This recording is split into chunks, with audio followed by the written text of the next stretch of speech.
Hello mga langga, dali up din yung sinang lakwatsera nga mag-tour diri sa ikaduwa na nga adlaw sa Bangkok, Thailand. Nagbupay breakfast ano kita mga langga as part of our tour package kag malayo-layo aton katuan ha. Bro videoke ano mga upod naton diri. Nakaagi kita langga sa train nga ni nga naga-cross dalan no kung kanamo sa foreigners nga nakakuha video di lang pong galang. So first naton nga destination for today inang tawag naton nga floating market. Pagsulod mo lang muna na yung masugata kasi mo langga hindi ka din mapatintar di maubos gid ang kwarta mo. Ayan, welcome aboard na ta sa bangka-bangka kiwi-kiwi ay ambot ka namo ng mga buto ng kalahulog mga langga. So kung makita nimo no ginawarningan kita na sa aton nga bangkero nga hindi mo pag-ibutang ang kamot mo sa kilid sinang bangka kay kung magbungguanay mautod gid ang kamot mo langga gabi ka kastuto ay wow! So, kadamo sang baligya ang mga prutas diri nga priska mga langga kag mga merchandise man nga ginabaligya diri samtang nagasakay ka sa bangka mo. Sa isa ka bangka mga langga, mga 5 to 6 persons kamo nga makaigo dira. So, mayroon mga baligya si Lula na nga mga noodles so gusto taray magtilaw galing kay ti basi karon busog tan di ta kapaayaw kaon sa buffet. Di ba lang mga langga dapat hawanan gid ang tiyan mo. Wa tingin palangpas ang magbakal sa nga ilang ice cream ngayon ni coconut pandan ice cream mga langga kung tilawan naton kung ano ang iya sa famous nga coconut ice cream. So may coconut gid siya gali. Daw normal naman yung ice cream sa Boria. Yung nagpanami hindi kay bulak-bulak. Tapos may pandan, ek-ek-ek. Pagkatapos naton sakay sa bangka mga langga ara naman na o kita masugata sa imo naman ang mga merchandise grabe gid ang Thailand mo plastar sa ilang nga tourist area lang pag sulod mo bakal pagwa mo mabakal ka o di ba kada mudah mo madilangga sa mga pangpasalubong mga t-shirt nila sa namian naton mga painting ini malangga o kanami lang gid sa ilang obra and then after kadto kita rin sa Changpak Camp so diri mga langga pwede ka diri kasakay sa ride sa Elepante o 700 per person 1,400 pesos. So muna ano, siyempre iwa mo na ticket inang mo nga magsakay diri tapos ala pang ticket na mo nga ginatag nga lang ticket para sa kape. What's that? Look nè, mình xem mới là look à. Xem mấy? Ay, coffee na pag... Sorry. Sorry. Here. Daho na hamot makamilang sa mo ginatong ticket sa discount sa kape. So yan sakay na kita no mo sakay ka dito ga ayun ka lang ga. Kaya kung diri ka na sa sulod sa mo wala na makita mo lang gang malay-malay kagara mo kadako sa ilang ticket. Ay, Diyos ko, Lord.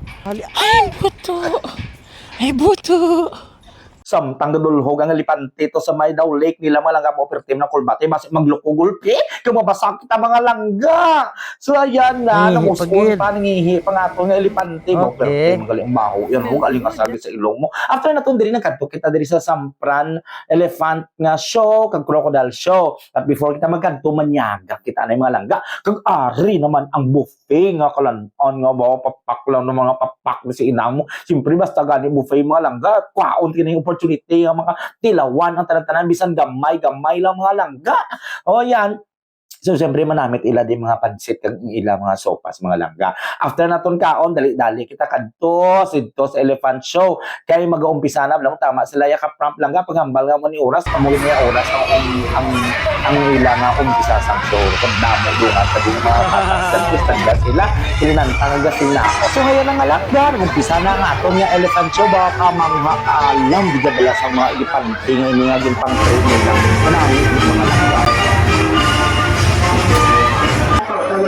So ilang kasunday ganun na lang dito sa pakita lamang nga ang Elepante na nagdakto nga bahid sa history sa Thailand because you know ang Thailand lang wala niya agis laging colonize ang bisan ano nga people ang gabato every time na nagsulod sa ilang mga langga tapos ang cultural show pakita gilas naman ng mga Elepante at mga langga sa ilang mga talento.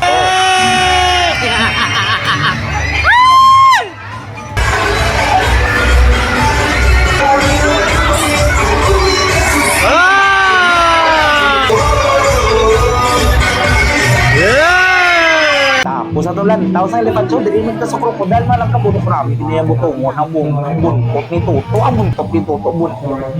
Ay, buto. Bahaw, ambot lang ga mo ni gani ang klase sang trabaho, kabudla, ini gali abir mo na ko wala ako parta lang ga, hindi ko yung mga mo ni sapat na yan, si Gutpik lang iingkit, kagilibot-libot, lang ga ang kulbaan, ang amo ni nga work, kudos ini sa luha katutunan ni Diri. Pagkatapos, Diri ba lang ga, kanto na kita sa next na destination, so kung ang bansa amon niya, kahit wala kita ko naman ng ilimos or beggars, sila nga street di bawal, nga proteksyonan nilang ilang tourism industry, gina-report na nila sa ilang social welfare mga langga. So diri kita sa Honeybee nga product showroom ni siya. So tilaw kita sa ilang honey with tea kag tapos na maligya sa mga bee pollen mga langga. After sina shopping naman ang mga manenay mo diri sa may Platinum Shopping Mall, isa man ni sa pinakadako nga shoppingan diri mga langga. So namakal kita sa mga spices diri kag mga noodles nga konsumuhon sa balaya, mga wala ya bala sa Pilipinas mga langga. And then ila t-shirt di mas barato diri kumparar sa mga ginagyan namon kahapon kag kagina mga langga. Then after, proceed kita sa Asiatic, no, dako-dako pa nga lagawan diri malangga para nga magpanyapon, lang tawang amon sudan, pasayan. Pasayan nga daw ginisa. Di ba? Fried chicken. Siyempre, di ba dulang itlog na yan sa cuisine sa Thailand. Ari may gin-steam sila nga isda. Kag of course, amon supas pasayan man yapon mga langga. Pero karamit in fairness, sang ila nga supas kay mahamot ang mga herbs nga ibutang nila kag ang kuhong kanamit. So yan, gutom-gutom na mga person. Pero kadamo sang food, di ganit namon maubos-ubos mga langga. After naton panyapon, so naglibot-libot kita di sa Asiatic, no? Para maglantaw man kung anong pwede naton diri makita. Guys, we are here in the Asiatic. It's a trying Dogo beer chamber. Ay, dali lang. Bigal. After naton diri sa Asiatic mga langga ka mag one bottle sa balik naman kita sa aton ni hotel para kapahuway kag mahanda naman sa buwas nga adlaw nga bakbakan for the third day sa Bangkok, Thailand. Watch out sa aton nga post mga langga. That's it for today. Okay, bye.